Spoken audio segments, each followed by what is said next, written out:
Сегодня в столице Коми больше полусотни доноров крови приняли участие в акции, посвященной Международному дню памяти жертв ДТП. Ежегодную инициативу автоинспекторов поддерживают и их коллеги из других ведомств. А в этот раз к ним впервые присоединились студенты Сыктывкарского медицинского колледжа.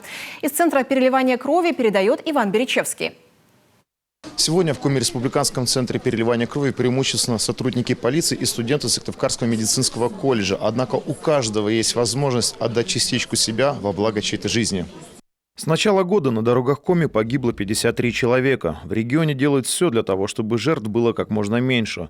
Но, к сожалению, полностью исключить трагедии невозможно. Но повлиять на количество спасенных жизней реально. Для этого порой достаточно просто сдать кровь. Сдаем кровь для нуждающихся людей, которые болеют, либо которые попали в дорожно-транспортное происшествие и получили какие-то травмы, которым нужна эта кровь. Сдают кровь сегодня и инспекторы, и их коллеги. Впервые и студенты Сыктывкарского медицинского колледжа имени Ивана Павловича Морозова. Меня попросил педагог-организователь пойти и сдать кровь, и я подумал, что это будет хорошим опытом.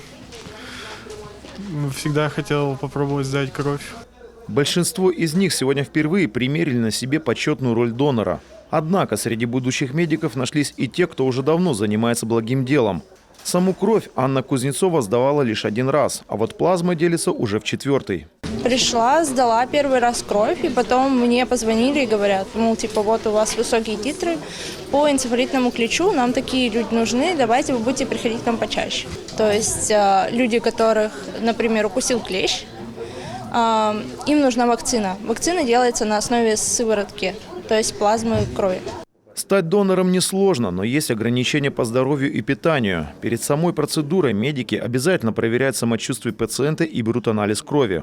Если все в порядке, то после забора донорская кровь окажется в хранилище. Группы резусы все у нас в наличии есть сейчас. То есть, если кто-то попадает в дорожно-транспортное происшествие, у него ранение, ему нужна кровь, берется отсюда, да? Да, берется отсюда, и мы тут же пополняем, то есть приглашаем в донорский отдел, просим, вам нужна конкретная группа резусов. Отрицательных резусов всегда меньше. Идеальный донор – положительная первая группа. Срок годности любой крови – 35 суток. Свежезамороженная плазма хранится значительно дольше – 3 года. Соответственно, и пополнять ее запасы значительно проще.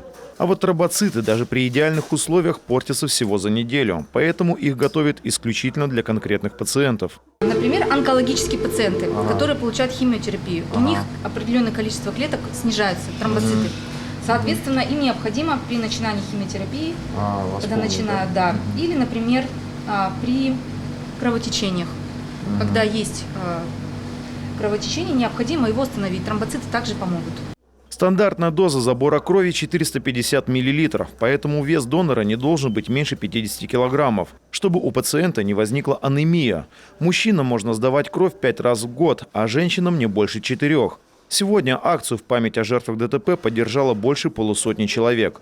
Иван Беречевский, Дмитрий Булаев, телеканал Юрган, Сыктывкар.